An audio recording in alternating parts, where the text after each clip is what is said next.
ఏమిటి పిన్ని, ఏమిటి గొడవ? లేదురా, ఈ మధ్య ఎవరికీ సినిమా పరిజ్ఞానమే ఉండటం లేదు. అదే నాకు చాలా బాధగా ఉంది. ఇదిగో లోపలికి వెళ్ళటానికి వీల్లేదు. ఇక్కడే పడి ఉంటానే. నాగయ్య గారు హీరోగా ఉన్నప్పుడు మా అమ్మ, రామారావు గారు హీరోగా ఉన్నప్పుడు మా అమ్మ ఎన్నో తెలుగు చలనచిత్ర పాఠికగా రాశారు. నేను ఇప్పుడు ఒకటి అలాంటిదే రాద్దాం అనుకుంటున్నాను. ఎవరు పట్టించుకోవటం లేదురా.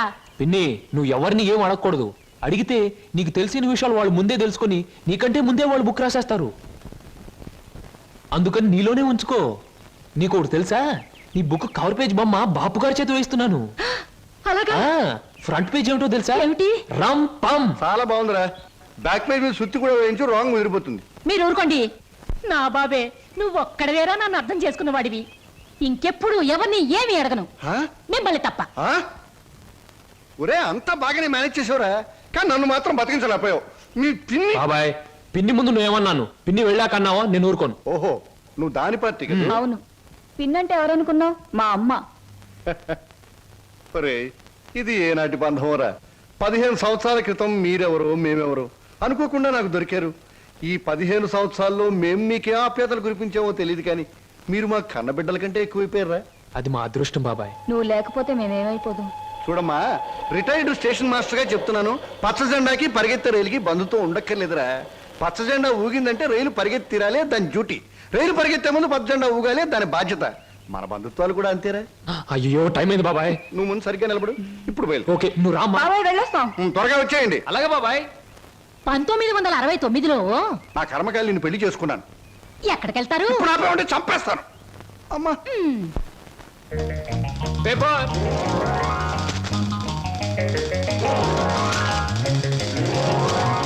పంతులు గారు, పేపరు. అమ్మయ్యా, పేపర్ బాయ్. నన్నే? అవును, నిన్నే.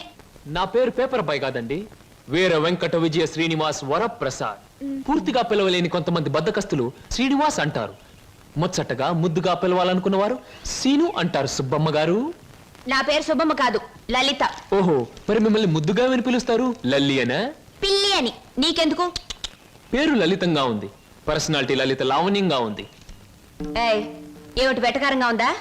అసలు పేపర్ అలా రాయి విస్తున్నట్టు విసడం ఏమిటి? చేతికి వచ్చుగా. ఇవ్వచ్చు అనుకోండి, ప్రతి వాళ్ళ చేతికి ఇస్తూ పోతే కొంతమందికి ఇవాళ ఉదయం పేపర్ రేపు సాయంత్రానికి, రేపు సాయంత్రం పేపర్ ఎల్లుండి అని అందుతుంది.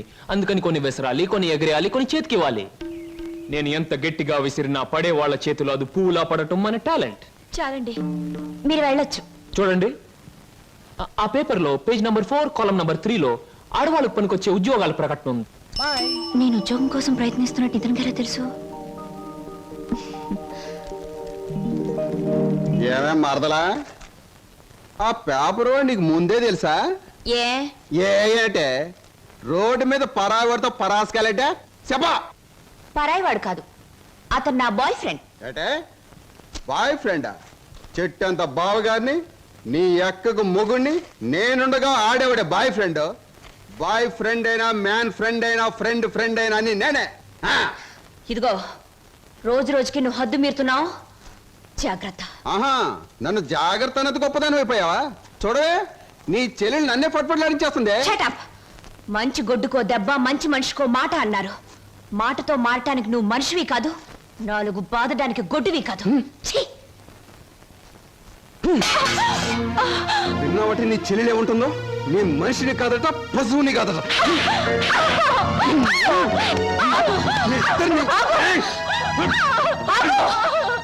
అక్కడ ఎందుకలా కొడుతున్నావు? ముద్దుల మరదలు కొడితే నలిగిపోద్దని. మళ్ళేనో నేను మనిషిని కాదు, పశువుని కాదా?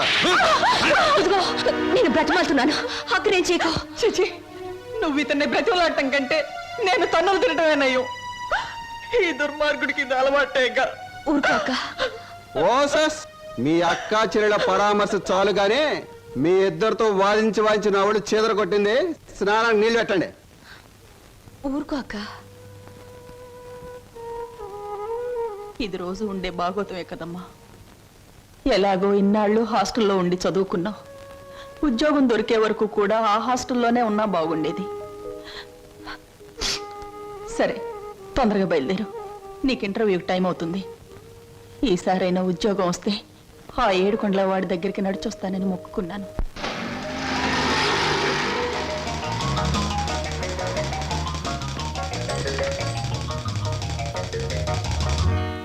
నువ్వు ఆ, నువ్వు పేపర్ బాయ్ కదూ మరి ఆటో ఏమిటండి అలా ఆశ్చర్యపోతారు? చూడండి, జీవితం గడియారం లాంటిది.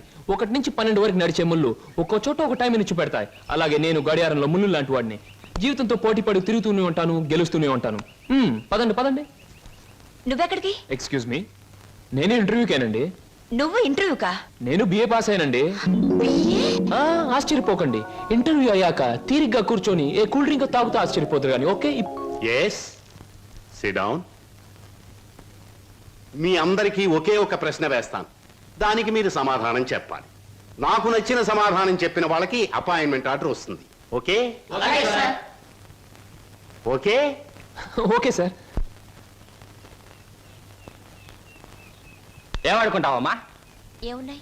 తట్టలుగా బేల్పూరి, థాయ్పూరి, సేవ్పూరి, పాన్పూరి ఉండాది, గిన్నెలుగా ఇడ్లీ దోశ ఉండాది, ఆంకలుగా పెసరట్టు ఉండాది, డ్రమ్ములుగా కాంపి టీ ఉండాది, బకెట్లుగా సాంబార్ ఉండాది. చేతులు వేస్తామా కాలు కొంటది, నోట్లో వేస్తామా చల్లగా ఉంటది, కడుపులో వేస్తామా అడుక్కుంటది. ఏమడుకుంటా అడుకోమా, లోపల ప్లేట్ కడుకోవాలా? రే నోరు మీద. వీడు మద్రాస్కి ఆంధ్రాకి మధ్య బార్డర్లో పుట్టాడండి. అందుకే వీడి భాష అటు ఇటు కాకుండా అయిపోయింది. ఈ టైంలో వీరికి కావాల్సింది కూల్ డ్రింక్. నా డ్యూటీ అయిపోయింది, నాకు కూడా కూల్ డ్రింక్ పట్టుకురా పో. కస్టమర్స్ కి ఎప్పుడు ఏం కావాలో ఎలా కావాలో తెలుసుకుని అడగకుండానే సర్వ్ చేయడం కూడా మన ఎక్స్ట్రా టాలెంట్. వేడెక్కి నేను నిరుద్యోగులు కావాల్సింది కూల్ డ్రింక్. తీసుకోండి. మీరు గడియారం ఏమిటండి నువ్వులో నుంచి మీరులోకి జంప్ చేశారు? నా గడియారంలో ఈ ముళ్ళు ఇక్కడ సర్వర్ గా పార్ట్ టైం జాబ్. చెప్పండి. ఏం చెప్పమంటారు? పోనీ నన్ను చెప్పమంటారా? చెప్పండి. మీకు అక్కగారు ఉన్నారు, చాలా మంచివారు. మీకు బావగారు ఉన్నారు, చాలా మంచివారు కారు. మీరు చదువు పూర్తి చేసుకుని ఉద్యోగం కోసం కాళ్ళు అడిగేలా తిరుగుతున్నారు. I right? ఎవరో చెప్పకుండా మీకు ఇన్ని వివరాలు ఎలా తెలుస్తాయండి? తెలుసుకోవాలనుకున్న విషయం తెలుసుకోవాలనుకున్న టైంకి కరెక్ట్ గా తెలుసుకోవడం మన టాలెంట్. మీకు ఉద్యోగం కావాలి అంతేగా? అదేదో కూల్ డ్రింక్ ఇచ్చినంత సులువుగా చెప్తారేమిటి? అవునండి, నేను అబద్ధం చెప్పడం లేదు, నిజమే చెప్తున్నాను. Is it? ఎస్, మీరు నిజంగానే ఉద్యోగం చేయాలనుకుంటే ఇదిగో నా విజిటింగ్ కార్డ్. ఇదేమిటి? ఇది విజిటింగ్ కార్డా? విజిటింగ్ కార్డ్ ఎలా ఉన్నది అన్నది కాదు ప్రశ్న, అసలు అక్కడ ఉద్యోగం ఉన్నదా లేదా అన్నది ఆన్సర్. మీరు కరెక్ట్ గా 6 గంటలు అక్కడ రండి. If you want cool drink తీసుకోండి, బిల్ నేను పే చేస్తాను.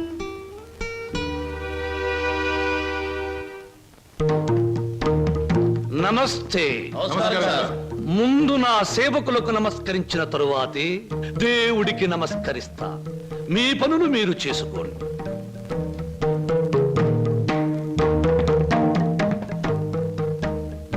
పరమేశ్వరా, నా ఈ 5 నక్షత్రాల హోటల్లో తింటున్నారు, తాగుతున్నారు, తిరుగుతూ ఉన్నారు, ఈతలు కొడుతున్నారు, గెంతుతూ ఉన్నారు. ఇది నా తప్పు కాదు. మనిషి కర్మకి, మానవ నాగరికతకి, నా వ్యాపారానికి సంబంధించింది. మనిషి పెరుగుతున్నాడు, మాట పెరుగుతుంది, కోరికలు పెరుగుతున్నాయి, సోకులు పెరుగుతున్నాయి. పెళ్లి కాకుండానే అమ్మాయిలకు డోకులు పెరుగుతున్నాయి. పెరిగే దాంతో పెరగటం, అందని వాటిని అందుకోవటం నాకు విస్కీతో పెట్టిన విద్య. పరమేశ్వర, ఇదంతా నీ ఒక్కడితో ఎందుకు చెబుతున్నారో తెలుసా? నీకు మాటలు రావు కనుక. శంభో శంకర.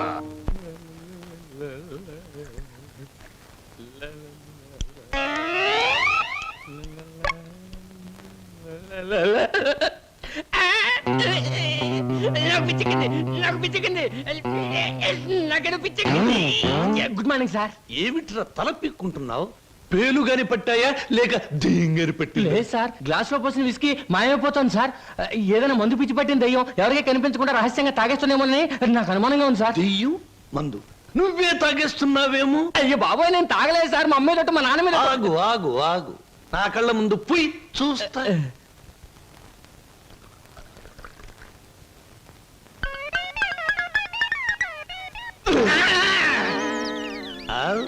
నాకు తెలుసురా నువ్వని.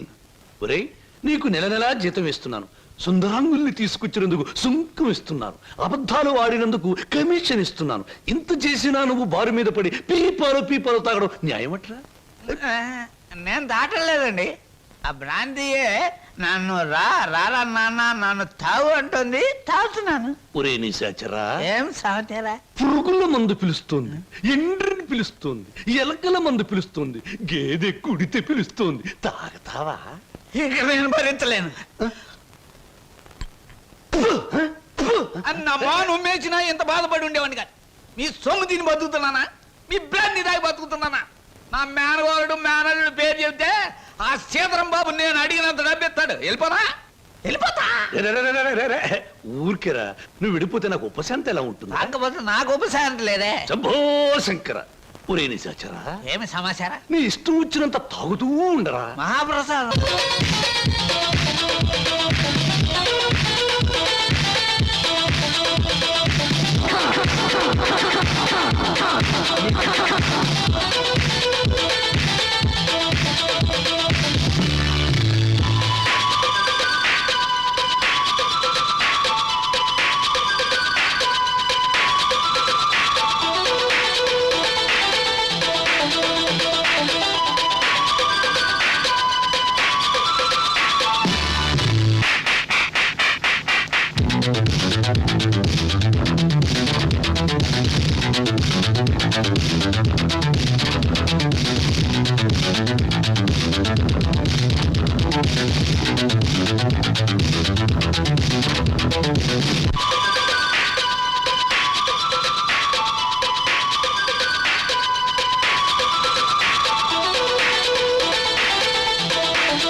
Hi, welcome welcome.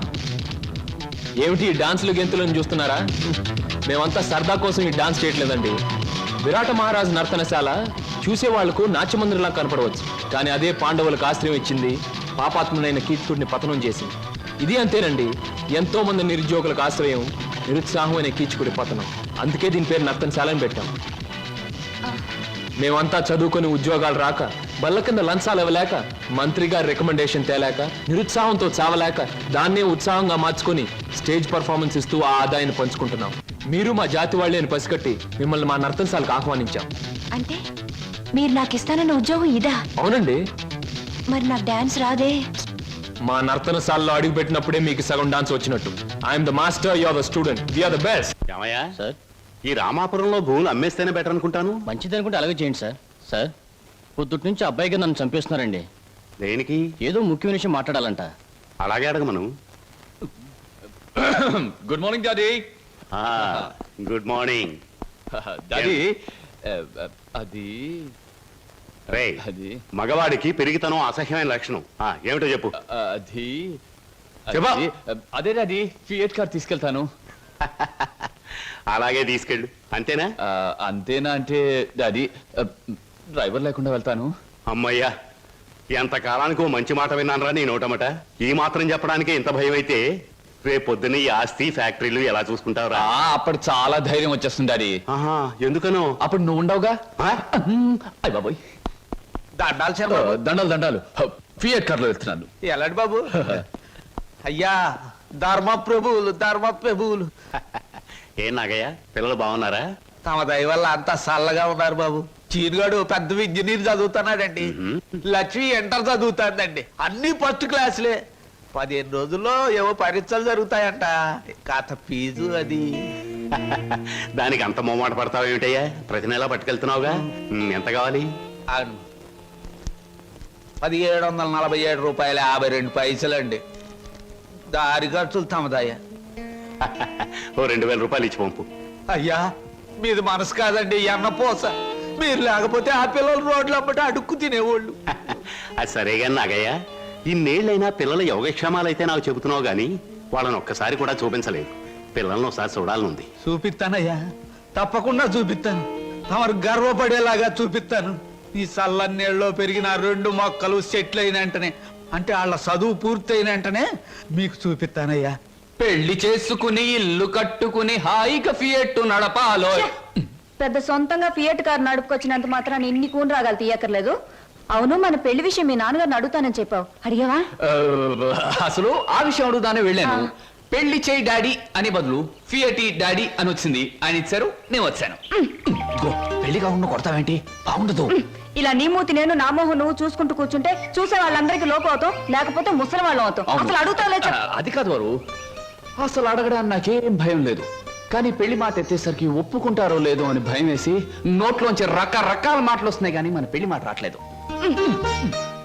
నువ్వు ఎలాగో అడగలేవు, నేను చెప్పేది విను. అలాగే. మా అన్నయ్య డాన్స్ ప్రోగ్రామ్ అవగానే చాలా హ్యాపీగా ఉంటాడు. Is it? ఆ. ఈ నెల 10వ తేదీన హోటల్ కోరమండలో మా అన్నయ్య డాన్స్ ప్రోగ్రామ్ ఉంది. వెళదామా? నువ్వు ఆయన దగ్గరికి వెళ్ళి ఏమండి మీ చెల్లెల్ని నీ చెల్లెల్ని నేను ప్రేమించాను, నేను ప్రేమించాను, పెళ్లి చేసుకుంటాను పెళ్లి చేసుకుంటాను అని అడగాలి. అని అడగాలి. అది కాదు, మీ అన్నయ్య మంచి బాడీ బిల్డర్, వెయిట్ లిఫ్టర్ అని విన్నాను. నన్ను గాని కోడితే రేపు నువ్వు దెబ్బలు తగిలి హాస్పిటల్లో పడుంటావు కదా, అప్పుడు నేను చూడటానికి వస్తాడు, అప్పుడు అడుగు.